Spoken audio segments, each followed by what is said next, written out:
Welcome back, Geometry Scholars. Today's lesson is on topic 1.2, angle measures and angle bisectors.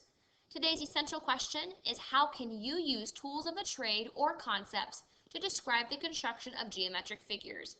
And at the close of today's lesson, I want you to be able to perform a geometric construction of copying and bisecting an angle using a variety of tools. So please make sure you have your compass and your straight edge out. An angle is a figure formed by two rays that have the same endpoint. The common endpoint is called the vertex of the angle, and the rays are called the sides of the angle. Angles can be classified by their measures, and this is something that should be a review from earlier years of school. An acute angle is an angle that is greater than 0 degrees, but less than 90 degrees. It's possible that previously you just said an acute angle was less than 90 degrees, but the actual description of an acute angle is that it's greater than 0 and less than 90 degrees. A right angle is equal to exactly 90 degrees, and it normally has this box between the two sides of the angle to show that it is indeed a right angle. Whenever you see that, we know that it is exactly a right angle. An obtuse angle is an angle that is greater than 90 degrees and less than 180 degrees. So again, you might have said when you're younger, an obtuse angle is greater than 90 degrees, and that is indeed true, but it must be greater than 90 degrees and less than 180 degrees. Because if it's equal to 180 degrees, it is a straight angle. When naming these angles, you name them by their vertex, so these could all be called angle A, or you name them by 3 points with the vertex being in the middle, such as this angle could be angle ABC or CBA. You know that I prefer things in alphabetical order if you refer back to our last few lessons, but making sure that vertex is always in the middle. So looking specifically at this angle addition postulate, the angle addition postulate says that if point D is in the interior of angle ABC, which it is, it's right in the middle, then the measure of angle ABD and the measurement of angle DBC is equal to the measurement of angle ABC, which makes sense. The two pieces put together make the whole. So hopefully that is something that's not too hard for you to understand. The two pieces together make a whole. Should be a pretty basic concept. Example 1, I want you to name and classify each angle shown. Name and classify each angle shown. Go ahead and pause this video and work out example A. Okay, you could have named this angle DEF, angle E, angle 1. You could have also named it angle FED, but if you're naming it by 3 points, the E must be in the middle. And because this angle is greater than 90 degrees but less than 180 degrees, it is an obtuse angle. Please go ahead and pause this video and name the angle in example B. You could have named this angle AFC, angle F, angle CFA, or if you were doing the smaller pieces and not the entire angle, you could have named it by some of those points as well. And because this angle is less than 90 degrees, but greater than 0, it is an acute angle. Moving on to example 2, we're going to construct a copy of an angle. So you have these steps in front of you. You should be following along with me as I'm working through them. Granted, this might take me a little longer to work through it than you because I'm working with a compass on a computer and you have a compass in your hands, which is definitely easier than trying to manipulate one on a computer. The first step says, use a straight edge to draw a ray and label the endpoint X, which I've already done that for you, but normally the first thing you do is draw a long ray, it doesn't matter how long, and label the endpoint X. Step 2 says to place the point of your compass on the vertex of angle S and to draw an arc that intersects both sides of the angle. So drawing the arc, both sides. Done. Label the points of intersection T and U. So here is T and there is U. Step 3 says, without adjusting the compass, place the point of the compass on X and draw an arc that intersects the ray. Label the intersection Y. So moving the compass over, I did not adjust anything. I'm drawing an arc. You want to draw a pretty long arc. Don't be afraid of drawing too long of an arc. And then it says to label the intersection Y. So here is my Y. Step 4 says place the point of the compass on point T and open it to the distance of point U. This is the measure of how wide the angle is at those points. So I'm going to take my compass and I'm putting it right at T. I have to turn it a little bit. Oops. There we go. That's how wide it should be. You can see I have the point right on T and I have the tip of the pen right on C. Okay, that's how wide it should be. So I'm going to move it back up to the correct direction. And step 5 says, again, without adjusting the compass, place the point of the compass on Y and draw an arc. So here is Y. I'm going to draw an arc. Remember what I said about drawing it as long as you can. So there we go. Drawing my arc. And I'm labeling the intersection of both of those arcs as point Z. So there is my point. Step 6 says, so you can see I have point X, point Y, and point Z. Step 6 says use a straight edge to draw YZ. So here's my straight edge. And I need to get it to turn.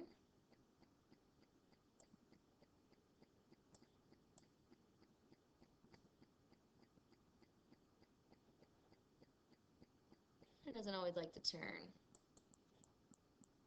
Okay, give me 1 second. I'll get it to turn, and then we will measure. There we go.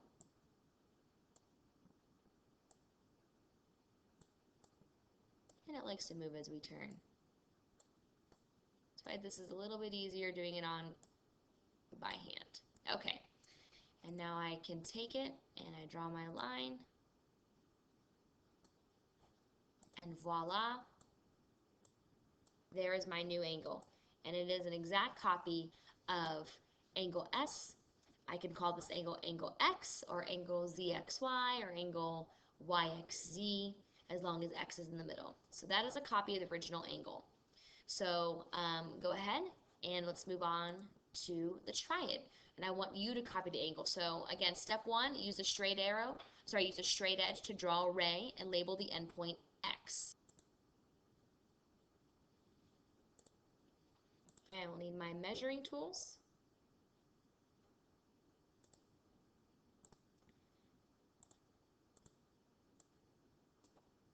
Okay, so first step, go ahead and draw your ray.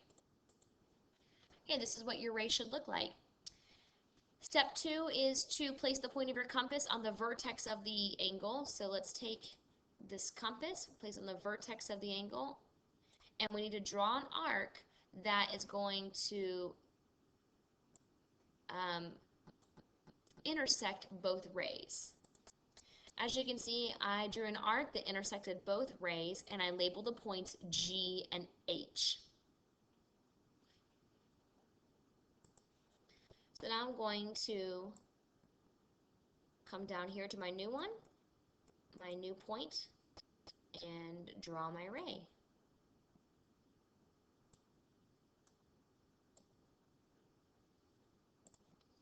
Oh, looks like that got a little adjusted. Let me...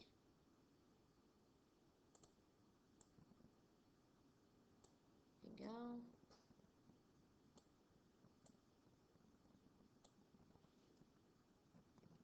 There we go. Okay, sorry about that, guys. Come down here and draw my arc. So there's my arc, and I'm going to label this one Y. So please do that as well. Okay, the next thing we need to do is we have to move this back up to the new points that we created. And obviously, if you're following the steps from example number 2, then it's using different letters. And so we just have to remember we're not following the exact steps as far as the letters, because that angle is being named different letters. You can actually name this angle any letters you want, but we're following the application of the steps. So it says to measure from one point to the other. So that's what you need to do as well. So to go ahead and take your compass and measure from G to H, if that's what you called your points. Okay, I am measured from G to H. And then we need to move this down and draw an arc. Now, you can do this a couple different ways. I can draw it this way and all the way back, or I can just turn my compass around and draw the arc that way.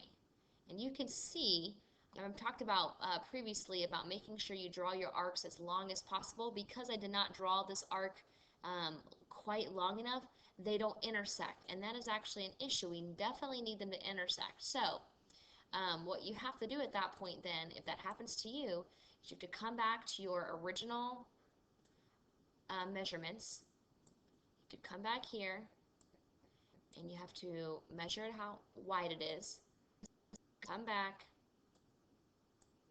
and draw your arc again. And that's why I stress making sure your arc is long enough, and I did not. But I wanted to show you what would happen if you don't.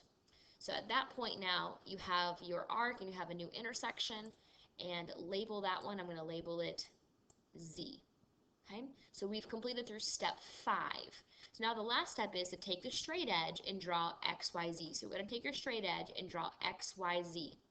You're going to connect X to Z right through the middle of this arc intersection. And you can see that I used my straight edge and I drew the side, and there's my angle. I have angle Z, X, Y.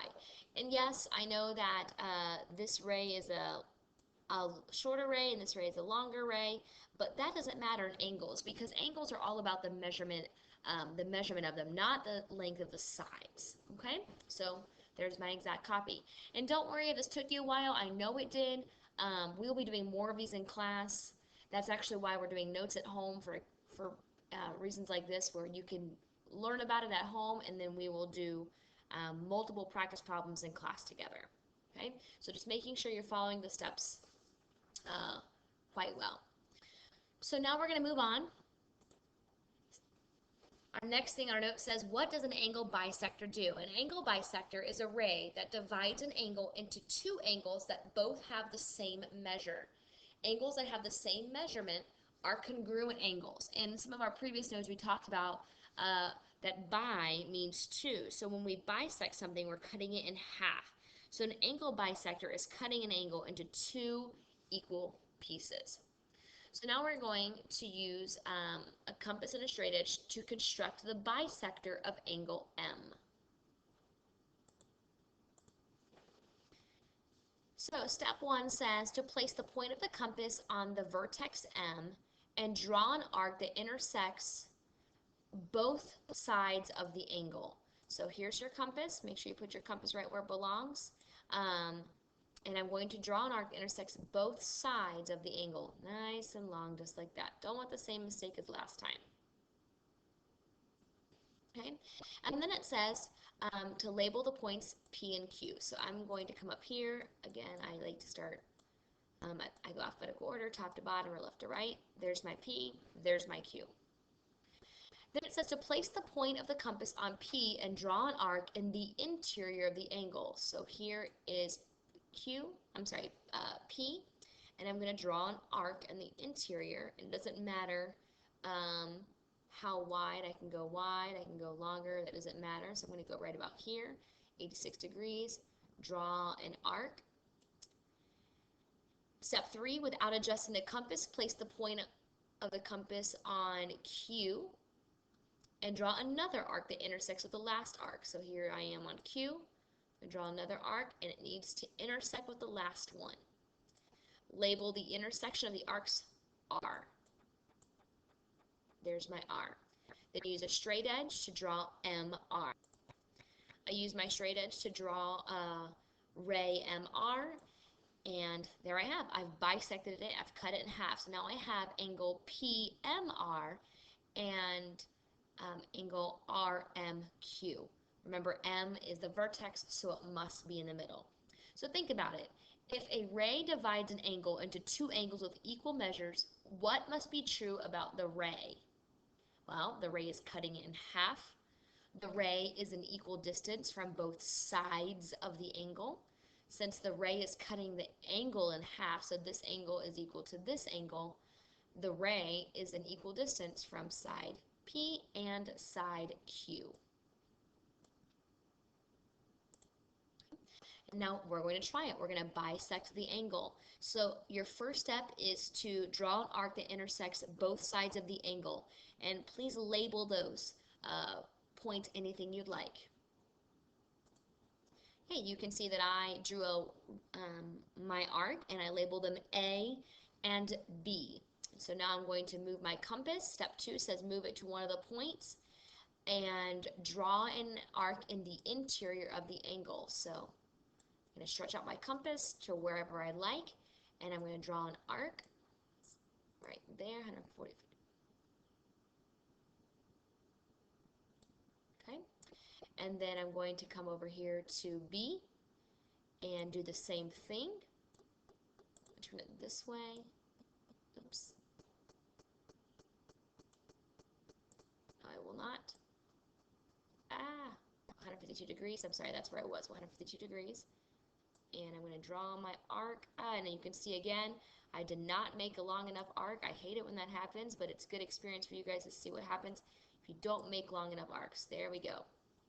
And so now I have my arcs in the middle, and the last step, step 4, using your straight edge to draw the ray from the vertex to the intersections. As you can see, I drew, using my straight edge, I drew a ray from E to that middle point, and that middle point is C. So now I have angle AEC, or I have angle CEB. I have made some new angles. And you didn't have to label these points. I did just as a point of reference for you guys, but you don't have to necessarily. If you were able to get them through F and D together, but since I couldn't get them through F and D, and I made new points, that's why I labeled them A and B. But some of you may be super savvy with your compass and you're able to draw your arcs right through F and D, and if so, then you can use those existing points. But if not, whenever you make new points, label them as a point of reference. Okay? Before we end, make sure that you fill out your summary. On your summary, please write any questions that you have, as well as a recap of what we learned. Your summary should contain points about what we've done. So as a recap, going over, looking at our objective, you should be able to perform geometric constructions of copying and bisecting an angle. We talked about what an angle is and the measurements of angles. We classified them. We used a compass and straight edge to construct an angle. Then we also used our compass and straight edge to bisect our angles. Okay, so notice here when I labeled them, I labeled all my intersections points, P, Q, and then the bisecting intersection R. This angle only had one previous name point, that was angle M. And in this example, it already had 2 other points, but because my arcs were not through those points, I had to give my new points names, A and B. So please make sure you are writing your summary. And don't fret if this was a struggle for you. If doing constructions is brand new to you, we will definitely do some in class. But do your best, and I will see you next class.